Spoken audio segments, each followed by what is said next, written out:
High বন্ধুরা, সবাই কেমন আছো? আমি পূজা কিচেন স্পেশালে তোমাদেরকে স্বাগতম। আজকে আমি তোমাদের জন্য নিয়ে চলেছি একটা দারুণ মজাদার রেসিপি, কালোজাম মিষ্টি রেসিপি। তো বন্ধুরা, ভিডিওটা স্কিপ না করে প্রথম থেকে দেখতে থাকো। সুজির কালোজাম মিষ্টি তৈরি করার জন্য আমি এখানে 1 চামচ ঘি নিয়ে নিয়েছি। ঘিটা কড়াইতে দিয়ে দেব। এবার ঘিয়ের মধ্যে সুজি দিয়ে দেব।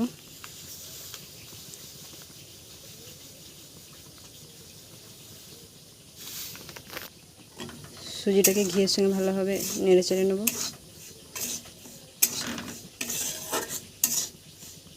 সুজিটাকে 2 মিনিটের মতো এভাবে নেড়ে নেব মিডিয়াম আছে।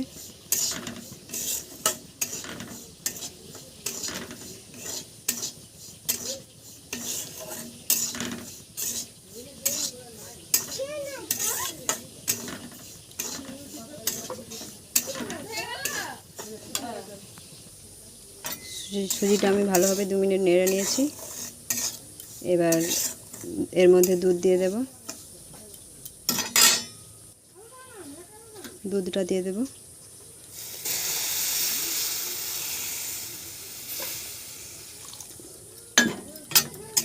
আমি এখানে 250 গ্রাম দুধ নিয়েছি। দুধটা আগে থেকে গরম করে রেখে দিয়েছিলাম।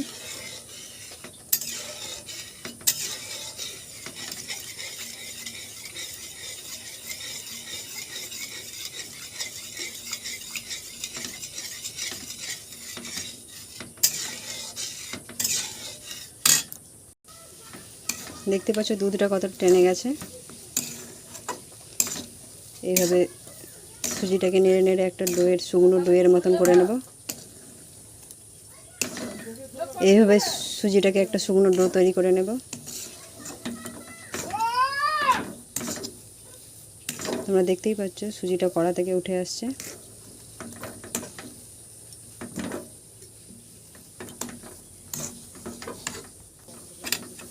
ডোটা আমাদের রেডি হয়ে গেছে। এবার এটাকে নামিয়ে নেব। ডোটাকে এইভাবে চাড়িয়ে নিয়েছি, একটু ঠান্ডা করে নেব। এবার ডোটা আমাদের ঠান্ডা হয়ে গেছে। এবার ডোয়ের মধ্যে দিয়ে দেবো 1 চামচ বেকিং পাউডার। এবার দিয়ে দেবো গুঁড়ো দুধ।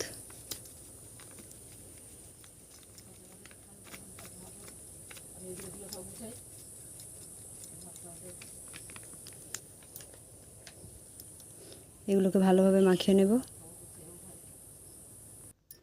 ডোটা আমাদের রেডি হয়ে গেছে, তোমরা দেখতেই পাচ্ছ। এবার মিষ্টির আকারে লিচিগুলোকে কেটে নেব। ঘি ব্রাশ করে নেব। তারপর লিচিগুলো কেটে নেব। সমস্ত মিষ্টিগুলো আমার তৈরি হয়ে গেছে। এবার গ্যাসের চুলায় কড়াটা বসিয়ে মিষ্টিগুলো ভাজতে দিয়ে দেব। কড়াইতে তেল দিয়ে দিয়েছি। তেলটা বেশি গরম করব না, হালকা গরম করেছি। এবার কড়াইয়ের মধ্যে তেলের মধ্যে মিষ্টিগুলো দিয়ে দেব।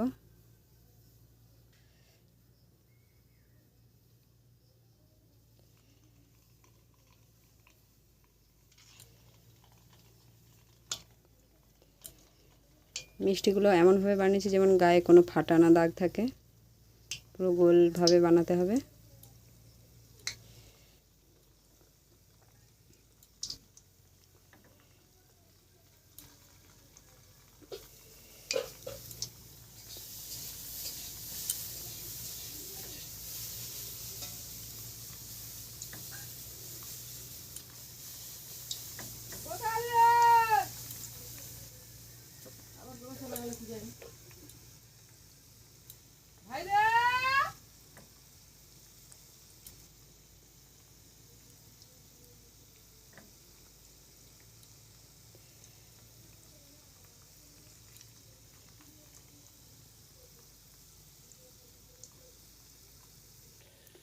মিষ্টিগুলোকে এভাবে লো আঁচে ভেজে নেব।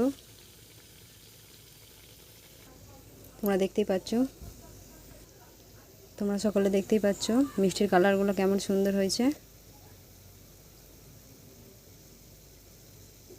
আমার এই রেসিপির ভিডিও যদি তোমাদের ভালো লেগে থাকে তো একটা লাইক ও একটা সাবস্ক্রাইব করে দেবে।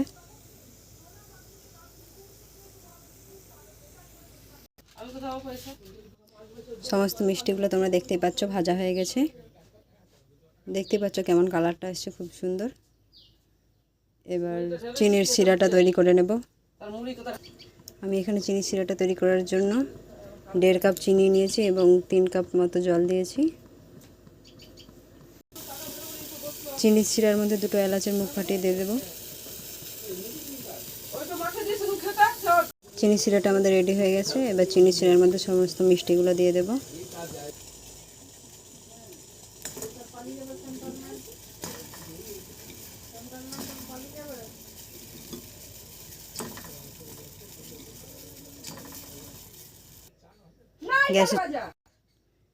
গ্যাসের চুলাটা অফ করে 1 ঘন্টার জন্য ঢাকা দিয়ে রেখে দেবো। ঘন্টা পর তোমরা নিশ্চয়ই দেখতে পাচ্ছ মিষ্টিগুলো কেমন হয়েছে। এবার মিষ্টিগুলোকে সার্ভ করে নেব। তো বন্ধুরা, তোমরা নিশ্চয়ই দেখতে পাচ্ছ মিষ্টিগুলো কেমন সুন্দর হয়েছে, কালারগুলো কেমন এসেছে তোমরা নিশ্চয়ই দেখতে পাচ্ছ। আমি কিন্তু এই মিষ্টি রেসিপিটা প্রথম ট্রাই করে দেখলাম, প্রথমেই খুব ভালো হয়েছে। তো তোমরা তোমাদের নিজেদের বাড়িতে এটা ট্রাই করে দেখবে খুব ভালো হবে। তো আমার এই কালো জামের রেসিপি যদি তোমাদের ভালো লেগে থাকে, লাইক, কমেন্ট, শেয়ার এবং চ্যানেলটা সাবস্ক্রাইব করতে ভুলবে না। দেখা হবে পরের রেসিপি নিয়ে।